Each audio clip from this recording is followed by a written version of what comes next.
और आज खास बात से लाई बैल बनी।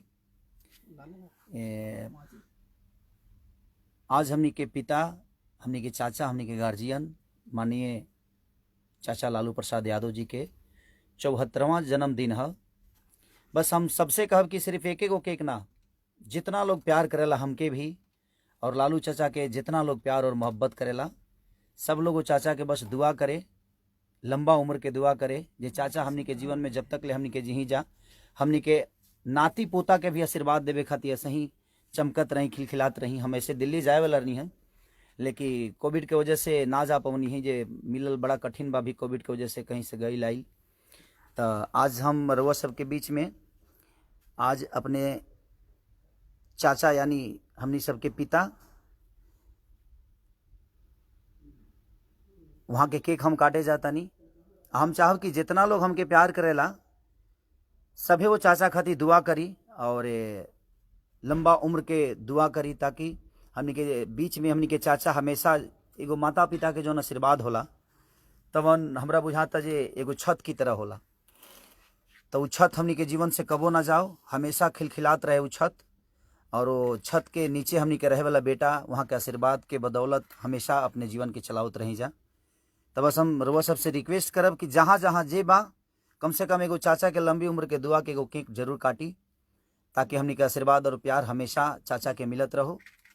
और हमरा परसों बात भइल राम बाबू चाचा से, हमनी के गार्जियन है वहाँ के, तो वहाँ कहनी कि बेटा हम जा तनी दिल्ली, लेकिन हम कहनी कि चाचा कोविड के वजह से तो थोड़ा परेशानी बा और बहुत सारा चीज़ निकाले के पड़ेला, तो एक वजह से पता ना परमिशन मिले कि मिली कि ना। तो हम कहनी कि ठीक बा, हम अपने चाचा के प्यार यही जी से ले ली और आशीर्वाद यही जी बम्बे रह के ही काट ली केक। और ये आर्या शर्मा नमस्कार, जेकर वो लोग गाना सुनत रही ले और हमेशा इनकरा म्यूजिक के प्यार देते रही ले, तो वह सभे। और विजय चौहान जी, वाह, लभी भाई, निशांत सोनी, लभी निशांत जी, सबके प्रणाम। जितना लोग बा हम चाहब कि जितना हमके लोग प्यार करेला, लालू चाचा के लंबी उम्र के दुआ करे के बा हमनी के, और बस हमनी के आशीर्वाद सही चाचा देत रही और इतना लंबा उम्र होके के सही वहाँ के हाथ हमनी के माथ पर बनल रहो। और पूरा फैमिली के, चाहे वो तेजस्वी भाई हो, तेज प्रताप जी हो, निशा दीदी हो, या हमारी चाची राबड़ी देवी हो, पूरी फैमिली को मेरे तरफ से ढेर सारा शुभकामना और हैप्पी बर्थडे टू यू चाचा। दिल से प्रणाम आपको कि ऐसे ही प्यार हम सबको देते रहिए और अपने आशीर्वाद में हमेशा अपने बच्चों को रखिए और ऐसे ही प्यार करते रहिए। ये है हमारे गार्जियन चाचा लालू प्रसाद जी का ये बर्थडे केक। तो एक बार दिखाओ बेटा, हम काट देते हैं।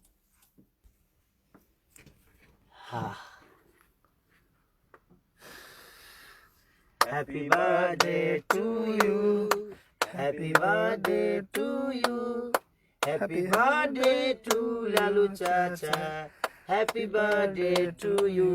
ये चाचा आपके लिए और हमें जितनी लोग मोहब्बत करते हैं उस सबको ये केक समर्पित है कि आप लोग ऐसे ही प्यार और चाचा को लंबी उम्र की दुआ करिए। और जहाँ हैं आप सब ज़रूर केक काटिए चाचा के नाम के लिए, उनके लंबी उम्र के लिए। तो थैंक यू आर्या, ये लो, बहुत अच्छा केक है। ले बाबू, तू भी खा ले, तू भी खा ले। हाँ, तो थैंक यू सो मच कि आप लोग इतना प्यार कर रहे हैं मुझे। और बस मैं यही कहूँगा कि जितने लोग मुझे मोहब्बत करते हैं, चाचा की लंबी उम्र की दुआ करें आप।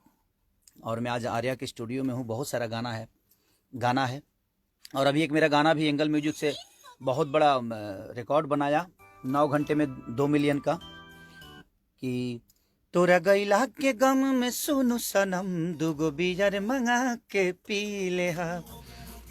तो बस मैं यही चाहूँगा कि ऐसे ही चाचा को प्यार और आशीर्वाद, जितने लोग बुजुर्ग हैं चाचा से जो बड़े हैं वो उनको आशीर्वाद दें, और जो चाचा से छोटे हैं उनकी लंबी उम्र की दुआ करें कि चाचा ऐसे ही हमारे बीच में हंसते रहें, खिलखिलाते रहें और चाचा की ढेर लंबी उम्र हो, ताकि हमारे नाती पोता तक को आशीर्वाद चाचा दें। बस हम यही चाहेंगे। और जल्दी से आप आइए चाचा पटना, आप सबका वेट कर रहे हैं, हम सारे बच्चे आपका वेट कर रहे हैं। और यही गाना है जो कि आर्या ने ही बनाया है और विजय चौहान का लिखा हुआ गाना है। तो तो बस ढेर सारा प्यार दीजिए, इस गाने को भी दे ही रहे हैं आप लोग, और जल्दी से 5 मिलियन करिए ताकि हम केक काट दें। आज ही कोशिश करिए। और ये लाइव आने का रीजन सिर्फ एक ही था, आज चाचा का बर्थडे है, माननीय लालू प्रसाद यादव जी का। तो ढेर सारी शुभकामनाएं चाचा आपको और पूरी फैमिली को। Happy birthday to you, love you चाचा, दिल से ढेर सारा शुभकामना आप सबको, love you all, thank you so मच।